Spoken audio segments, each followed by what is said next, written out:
You're doing some super cool stuff at your company I just heard about. I'm a fan. Can you tell me more about that? Sure. I own Chris West Plumbing in Jonesboro, Arkansas. My whole model and whole mission has been to elevate the trades in our area and to try to overcome the stigmas that our industry's basically created. We've still got to re-educate the educator and re-educate mom and dads that there is an amazing opportunity in the trades. The other thing that my guys really stay pumped about is, in the service industry, each day is a new challenge, and we're constantly trying to figure out on this project, how can we reinvent the wheel? How can we wow this person? And our goal is to save possibly flooring or, and try to find the most non-evasive way to provide a long-term solution for the client. And so The guys, they really get pumped about the challenge of it.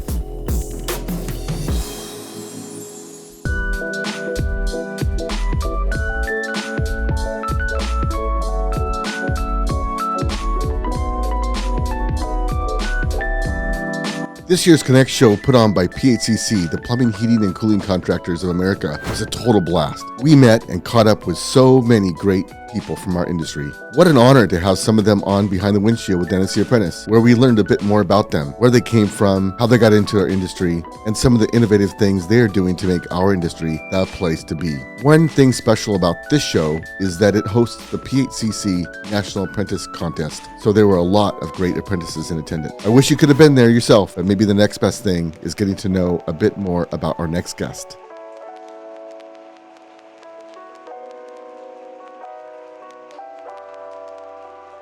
Christopher, welcome to Dennis the Apprentice Behind the Windshield at the PHCC Connect Trade Show. Man, I'm glad to be here. Isn't this fun? It's fun, man. It's an honor to get to meet you and collaborate here with you. Absolutely. It's an honor for me to meet you too. You're doing some super cool stuff at your company I just heard about. I'm a fan. Could you tell me more about that? Sure. I own Chris West Plumbing in Jonesboro, Arkansas, and my whole model and whole mission has been to elevate the trades in our area and to try to overcome the stigmas that our industry's basically created. Yes. You got to lay them at our feet. So really my whole model has been to try to recruit good stock, good character kids out of high school. And we've even upped our game now where we're trying to do summer internships, whatever we can, talking to youth pastors, coaches to try to find, kids that want to make the trades a first choice. Yes. And so our whole platform, we started with homeschoolers. And so some of the foundation of my business, some of my core people were homeschoolers that basically they managed their education. So Yes. they were motivated people. Right. And so it's been exciting. And my whole goal from the start was to try to get our organization successful enough to where I could provide every benefit that anyone out there else in the private sector has, And so obviously a lot of companies around the country are doing this, but we've still got to re-educate the educator and re-educate mom and dads that there is an amazing opportunity in the trades. You don't have to sacrifice, happiness. And Yes. and so our whole model, they have great benefits. We train once a week. I have an amazing training facility. And as I told you, I can seat 24 techs around a granite-topped conference table that's a round table that we meet at once a week. So they walk in a training room that is nicer than a lot of banks and attorney offices have. Yes. Because I want them to walk in with their head up high, and I want them to go home with, to their families happy and being able to step away from something and say, look what I did today. So work-life balance is real important with us too, and that's kind of laced in our benefits package. We have a very aggressive PTO plan, and so that's kind of the foundation of our success. Our people really make the difference in our organization. We have so much to talk about. We're not gonna get done today for sure. Me and my partner, we probably about 10 years ago now, we decided to literally ban the vocabulary concept that you can't find good young people. And we decided to go find them and build them ourselves. We don't even look for other.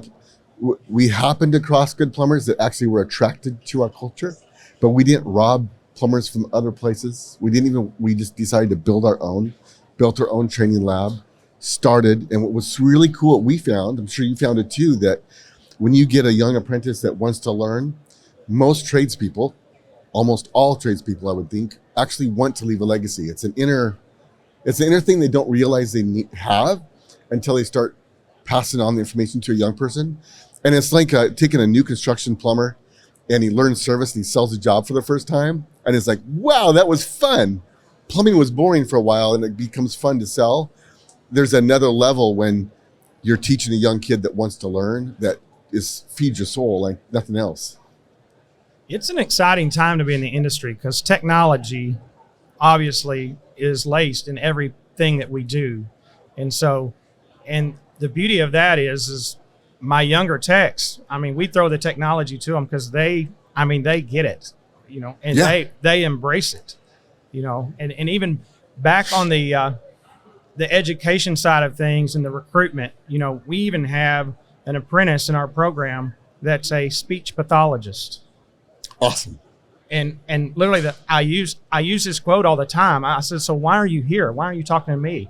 And he's like, because at the end of the day, I really couldn't find value. I couldn't see the value of what I was doing. He said, I couldn't see the progress in the people I was serving. And he said, I want to be in something where I can step back and say, look what I did today. Yeah. And we go into people's homes and they don't have water, they don't have hot water, they don't have heat, whatever it is, no power.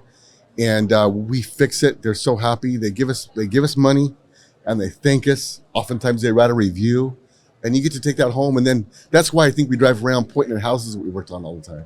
Oh yeah. Right? That's what we do. Yeah. And I hear that from the guys' wives when we have oftentimes we'll have a get together where the families are invited even for the noon hour or something. And that's one of the jokes that the wives make. So yeah, once you marry a plumber, he's like, I worked on that house. Oh, that's a cool house. Those are all people that we helped. Oh yes. Yeah. Yes. And you never forget. No, you don't. And the relationships you form, it's a rewarding thing for them. And like I say, my guys and girls, because I don't have any at the moment in the apprenticeship program, but literally sometimes we see them through their first car, Yes. then they're dating someone, and then they're going to possibly buy a home. And so to me, it's just been so exciting to get to build plumbers, but also mentor them into just very, very well-rounded, successful people that put family first. Now, one thing I will tell you in our organization, we're not a family. I used to say we're a family. Yes. We're a team. Awesome. We're a team. Yes. So, and when you're part of a good team, one thing I hear about is like when someone goes in high school and they win the state championship or something like that, there's a longing to get back to that feeling all their lives that most people don't get back to. And so to provide that team experience, so many people are longing for it. And once they find it, they'll stay. right. The other thing that my guys really stay pumped about is, in the service industry, each day is a new challenge, and we're constantly trying to figure out on this project, how can we reinvent the wheel? How can we wow this person?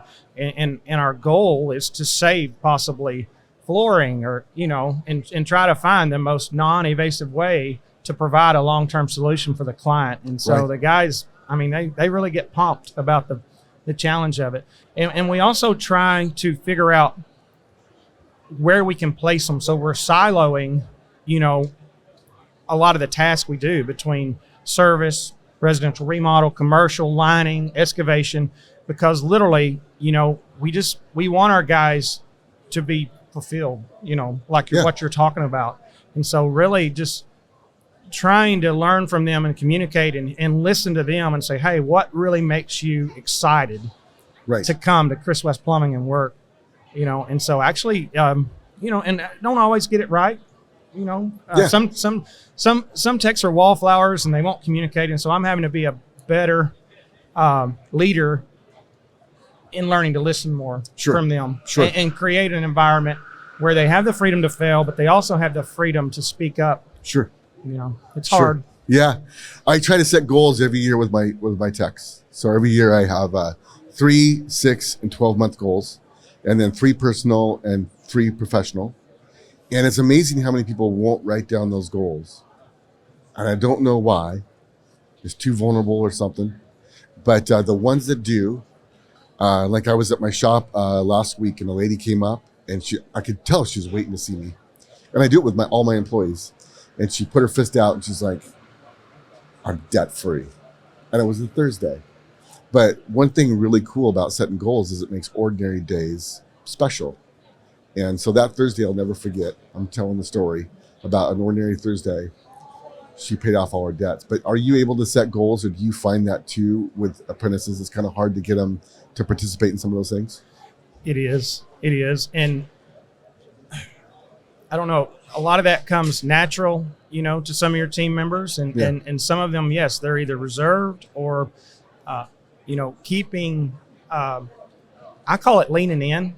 Yeah. And then, so in our training meetings, I like to see you leaning in. I like, if you're laid back in that, leather chair. Not engaged, but oftentimes it's a fast-paced world, and there's so much pressure on the younger generation because of just all the media hype over success and the car, and and so oftentimes it's very easy for a young apprentice to kind of just get stagnated, personally in their life, and if that's the case, then it's gonna bleed over, into what they're doing on the job. So for sure. Very cool. So how do you, I think what we're talking about is the result of a profitable company. Like, there was things that I wanted to do in my company, but I couldn't afford to. And so can you speak more about what does it take to actually get a training system in place, and like how to be careful about that? Like, we're talking about, these are things that probably everybody wishes they could do, but you've actually done them. So what's the key to actually getting that installed in your company? Number one, because of the fast pace of the business, it's very easy to kind of wing the training and like last minute decisions. Okay, we're going to do this. So planning it out really is very important. Making it a priority. Yeah. It is. And, as business owners, a lot of stuff, we'll set goals, but it's kind of almost a Rolodex that comes around every once in a while, Sure. And so, obviously I make this joke with my team, but, I don't want Chris West Plumbing to be a place where great ideas go to die. And so accountability obviously is very important, and personal accountability, as an owner, to keep the bar set high and to provide them with the tools and the information. But on the training side of things, you just got to make it happen. I mean, we shut the company down from, we start at 7:30 and close at 4:30, because obviously no one gets off on time half the time, but that's plumbing. Yes. But literally, basically from 7:30 to 9 o'clock on Thursdays, there's, 24 employees sitting there, no income coming in. And so it's an expensive meeting, number one. Yes. And so you've got to be very intentional. You've got to make it count, for sure. It helps too every once in a while to, and obviously I'm excited about discovering your thing, including maybe a little small icebreaker thing in it, and in our training too, we also have, we kind of have housekeeping to where, what do we do right? What do we do wrong? Sure. And so literally you want to create, this is going to sound weird, but I call it a culture of vulnerability, to where it's okay for them to say, guys, I know how not to install this product. It took me 3 tries. I want to save, you know what I'm saying? Leave your ego at the door. That's right. You've got to leave your ego at the door. And if you'll be vulnerable, you'll bring out the vulnerability in other people, and we can actually have an authentic, real relationship. Right. Right. And that's how they can bring value to their team members, to save them so much time on the job, build our credibility because being in the industry, there's nothing worse than being on your heels with a client that's like, do you know what you're doing? Yeah. Yeah. Do we need to call for backup? Yeah. So obviously, and as you walk this trade show floor, the products are changing so rapidly. Yes. That we're just constantly having to reinforce, training on not just the fundamentals, but also, just all the new products that possibly we don't necessarily approve of, but with big box stores, you're like, oh, here it is. I've got to work on this now. Yep, absolutely. So you've been at the trade show almost a week. What's next or new for Chris West Plumbing?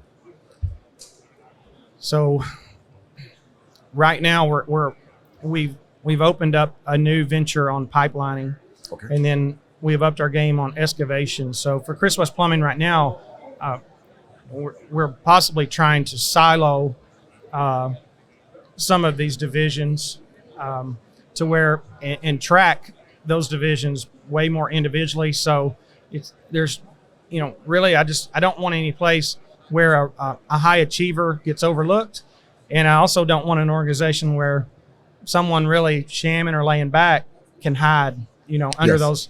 So HVAC obviously is in my sights, but as anyone in the industry would know, you've got to execute that well. Yes, it's a whole different. It's a whole other business. Yeah, and if your brand is strong, Yes. your clients are gonna, they're gonna come to you, but you've Right. got to protect the brand. Yeah. You gotta know what you're doing and do it the same way you did the plumbing.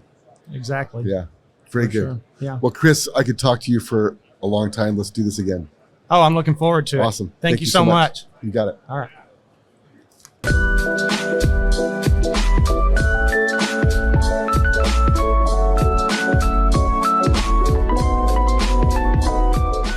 So that's a wrap.